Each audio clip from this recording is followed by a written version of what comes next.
care about community. In fact, the word community is not even in that legislation, I don't believe. It doesn't say create a nice place for people, it says make sure the setbacks are 10 feet. And so we really missed the boat on sort of planning communities. So what I think we get is lots of legislation, lots of meetings, lots of discussion about sprawl. Sprawl is, I think, a non-issue in South Florida, even though you may curse when you're sort of driving and saying, I'm stuck in traffic because of sprawl. We're developed. We're the ultimate prototype of the 21st century city, which is all suburban. There's no leapfrog development here. We're developed. Stop talking about this. There is structure in the sprawl. There are known places of work. There are known places of shopping. There are known places of leisure. Let's just get on with making them more efficient. And then planning processes, of course, is intervention in these processes and choosing appropriate regulations, incentives, and other techniques to sort of change the process that leads to this pattern of development. So, somewhat tongue-in-cheek, South Florida in 2030. And I sort of split this into what will happen, what will probably happen, and what could happen. And what will happen is more of the same. And what could happen is we do something about it. So what will happen is sort of based on the premise that we continue with this endless set of state-regulated comprehensive plans, regional agencies that have no teeth, etc. Limited guts to do anything of significance, and Lacan rules. Lacan is a planning theorist who basically says the planners are therapists, sort of dealing with people who are screwed up. And therefore we have to fix it by doing comprehensive plans. But the impression of the people in Lacan is that they're passive. And one might argue that that's true. What could happen is that this sort of ether governance thing sort of emerges. There are some projects that are the appropriate size in the appropriate sectors, and we in fact get something different. So, what will probably happen? And as I was doing this, I was doing the 20-year retrospective. So I came here, and there were 3 cities. And Fort Lauderdale didn't have a television station. And there was construction on I-95. And all the roads that are basically here are here, except that I-95 is now twice as wide. Glades Road is twice as wide, but it's still Glades Road. The shopping centers are still a town center, Aventura, Galleria. There was no transit network. There's still not a transit network. Socioeconomic map looks pretty much like it did 20 years ago. Rich people on the ocean, belt of light between Federal Highway and Florida Turnpike, single-family ticky-tacky housing beyond that, pretty much the same. Some differences in sort of ethnic mix, but pretty much. I think when I got here, the construction crews were in Palm Beach County. They then came to Broward. They're now back to Palm Beach County. In the 2010s, they'll be back in Broward. And then by 2030, they'll be back in Palm Beach County. And income disparities will be no worse than today because this region lacks the competitive guile to become a world-class city. It's really a gateway to Latin America. Not yet solved the problems, and I'll talk about what I think needs to happen. So that's one view of what will happen. This is a map, brand new map, of employment by traffic analysis zone. So traffic analysis zone is a really small geographic unit. We're starting to sort of be able to develop this. And what you see is my 3 stars, which are these 3 cities. And then you see a bunch of circles in various shades of green. And they are transparent so that you can see the employment underneath it. And what you see is the major concentration of employment in this region is the Miami International Airport. It is not sun and fun on the beach. Okay? The second major employment concentration is some little place called Cypress Creek. And the third one is some little town called Boca Raton.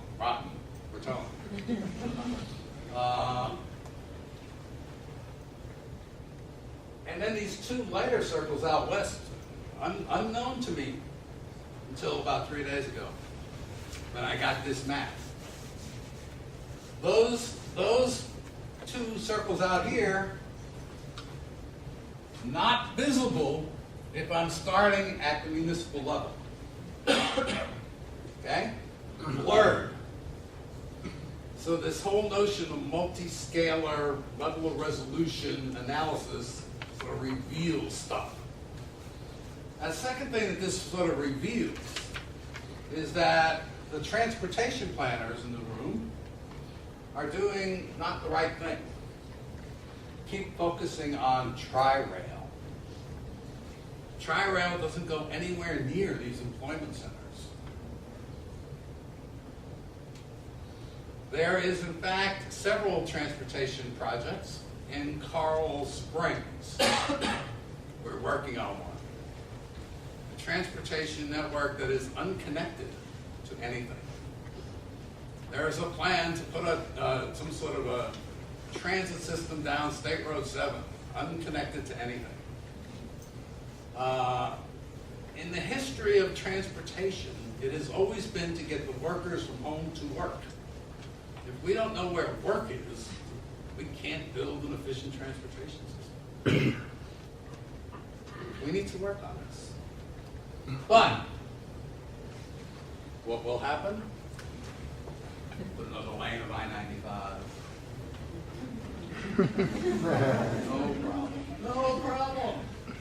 And with all due respect to Ralph and all you good people who are doing stuff in the city, you know, West Palm Beach is a government center.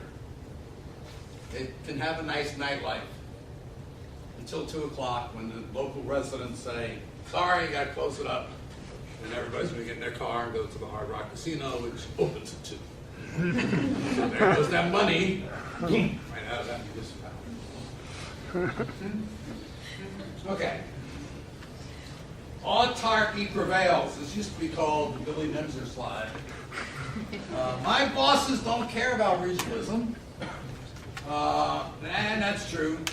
And you will continue being the village of place, and all the people who live in that place will continue to leave that place to go to work, and to go to leisure, and to go shopping. Shopping, I guess you got, but it's really quite boring. So no leisure opportunities. And you know, this notion of municipal self-sufficiency will remain, and 20 years down the pike, when we do our 40th anniversary, the local planners from place will tell you that they are trying to create a place in place. Okay? So it's probably what's going to happen. We will have misplaced facilities and missized facilities. We'll have baseball stadiums that are in the middle of nowhere.